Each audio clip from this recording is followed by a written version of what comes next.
अजितदादा पवार यांचा घात की अपघात हे कोडं संपूर्ण महाराष्ट्रासमोर पडलेलं आहे आणि या कोड्यावर आवाज उठवणारे अमोल मिटकरी संपूर्ण महाराष्ट्राला माहीत आहेत.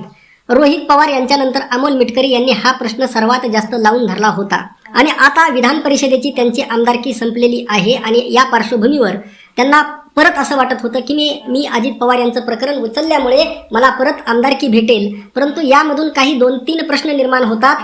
त्याचं उत्तर मी तुम्हाला या व्हिडिओमध्ये देणार आहे, त्यामुळे पूर्ण व्हिडिओ पहा. अजितदादा यांचं नेमकं काय झालं तुम्हाला सगळ्यांना माहीत आहे. घात की अपघात, अजून हे प्रकरण गुलदस्त्यामध्ये आहे. 99% लोकांचा विश्वास आहे की हा अपघात नसून हा घातपात आहे. आणि या सर्व पार्श्वभूमीवर सरकारकडून ना CCTV फुटेज दिलं जात आहे, ना काही सांगितलं जात आहे, ना त्याचा अहवाल येत आहे, ना ब्लॅक बॉक्सचं काय झालं. आता सध्या एकंदर महाराष्ट्रामध्ये जी परिस्थिती आहे, काही काळ गेल्यानंतर काय होत असतं की हे प्रकरण ज्या पद्धतीने मागं पडत असतं आणि नवनवीन विषय समोर आणले जातात आणि जनता जर ते विषय सोडायला तयार नसेल तर सरकार प्रयोजित काही विषय हे मुद्दामहून पुढे आणले जातात. हे संपूर्ण महाराष्ट्राला, देशाला माहीत आहे. हे केवळ भारतामध्ये घडतं असं नाही, जगभरामध्ये राजकारणामध्ये हेच घडत असतं. आणि या सर्व पार्श्वभूमीवर आपण अजितदादा यांचं प्रकरण पाहिलं. यामध्ये अपघात असो, घातपात असो, परंतु सरकारने ज्या पद्धतीने संशयाची सुई सोडलेली आहे त्यामुळे संपूर्ण जनता भ्रमित आहे. आणि या सर्व पार्श्वभूमीवर आपण रोहित पवार यांच्या पत्रकार परिषद पाहिल्या.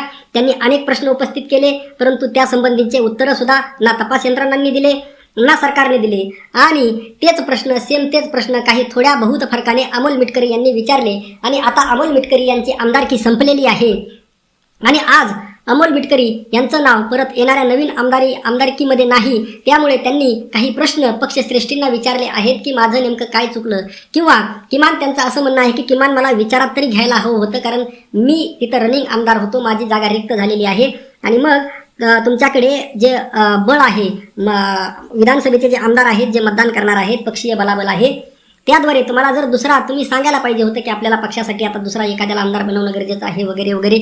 आणि हे न करता मला किमान विश्वासात तरी घ्यायला हवं होतं.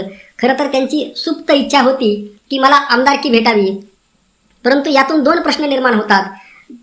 बघा, अमोल मिटकरी हे सर्वसामान्य घरातून आलेले आहेत, एकदम चळवळीतून आलेले आहेत आणि कोणत्या तरी ते मराठा संघटनेमध्ये सुद्धा कामाला होते. हे सगळं तुम्हाला सर्वांना माहीत आहे. परंतु एक गोष्ट नीट लक्षात घ्या, ते आमदार झाले. आमदार होणं काही सोपी गोष्ट नाही. भल्या आता प्रतिष्ठित घराण्यांना सुद्धा आमदार होणं शक्य होत नाही.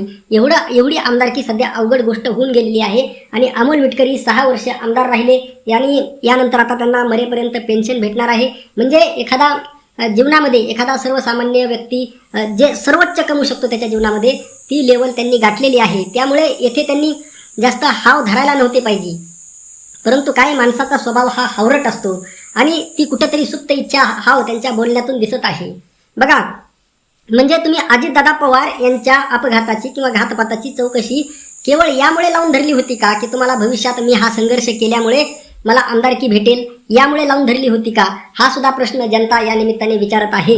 बघा, तुम्ही एखादी भूमिका घेता, तुमचा आवडता नेता अजित पवार, अजितदादा यांचा मृत्यू झाल्यानंतर संपूर्ण महाराष्ट्राला शॉक बसला आणि त्यावेळेस कळलं की अजित पवार यांच्यासारखा महाराष्ट्रामध्ये एकही नेता नाही, त्या लेवलचा एकही नेता महाराष्ट्रामध्ये सध्या नाही. आणि त्यामुळे हा धक्का जनतेला इतका जबरदस्त होता, संपूर्ण जनता हळहळली आणि त्या अजित पवार यांनी तर तुम्हाला आमदार केलं होतं. आणि मग तुम्ही अगदी निस्वार्थ भावनेने, एकदम प्रामाणिकपणाने लढणं गरजेचं होतं की अजितदादा यांनी मला आमदार केलं, एक सर्वसामान्य चळवळीतल्या कार्यकर्त्याला आमदार केलं. जी गोष्ट काही एकदम सर्वसामान्य कुटुंबांसाठी तर ही एवढी मोठी गोष्ट आहे, अमेरिकेचा राष्ट्राध्यक्ष होण्यासारखी गोष्ट आहे. एवढं सर्वोच्च पद देऊन सुद्धा जर तुम्ही एक स्वार्थ भावनेने जर लढत असाल, अमोल मिटकरी तुम्ही जर हा व्हिडिओ पाहत असाल तर बघा, तुम्ही जर तुमच्या मनामध्ये जर किंचित जरी स्वार्थ असेल, किंचित जरी आता माझी आमदारकीची टर्म संपत आलेली आहे किंवा XYZ दिवसानंतर माझी आमदारकीची टर्म संपणार आहे आणि मग मला ही टर्म संपल्यानंतर परत मला आमदारकी भेटली पाहिजे, असं एक तुमच्या मनामध्ये 5%, 10% जरी वाटत असेल तर मग मात्र लोकांचा तुमच्यावरचा विश्वास उडून जाईल. कोणतंही कार्य हे निस्वार्थ भावनेने असलं पाहिजे. हा, स्वार्थ असला पाहिजे, परंतु तो कुठं असला पाहिजे, तुम्ही जे इतर कार्य करता, पक्षासाठी, पक्षवाढीसाठी काम केलं किंवा अन्य कोणतंही काम केलं, पक्षासाठी तुम्ही मोठा जनाधार मिळवून दिला, पक्षामागं मोठे कार्यकर्त्यांची फळी उभा केली, पक्षाचं जाळं विणलं, अशा वेळी 100% स्वार्थ असला पाहिजे. मी पक्षासाठी एवढं काम केलं, माझ्या मागे एवढे 50 लाख लोक आहेत, माझ्या मागे एवढे 25 लाख लोक आहेत आणि या जीवावर मला आमदारकी भेटली पाहिजे. मी समजा या 25 मतदारसंघामध्ये गेल्यानंतर या मतदारसंघामध्ये मी सांगितलं तर या मतदारसंघामध्ये 10,000 मतं लगेच मिळू शकतात माझ्या एका शब्दावर, किंवा खासदारकीमध्ये माझ्या शब्दावर या मतदारसंघामध्ये 20,000 मतदान पडू शकतं, माझ्या मागे एवढे कार्यकर्ते आहेत, एवढं संघटन आहे, असं जर काही असेल तर मग त्याला स्वार्थ 100% तुमचा मान्य आहे. परंतु ज्या माणसाने एवढं मोठं तुम्हाला दिलं, एवढं मोठं केलं, आणि त्या माणसासाठी जर तुमचा स्वार्थ जागा होत असेल, तर स्वार्थी भावनेने जर करत असाल तर हे मात्र मला पटलेलं नाही. महाराष्ट्रामध्ये हे किती लोकांच्या लक्षात आलं हे मला माहीत नाही. तुमचं मत नेमकं काय यावर ते कमेंट करून नक्की कळवा.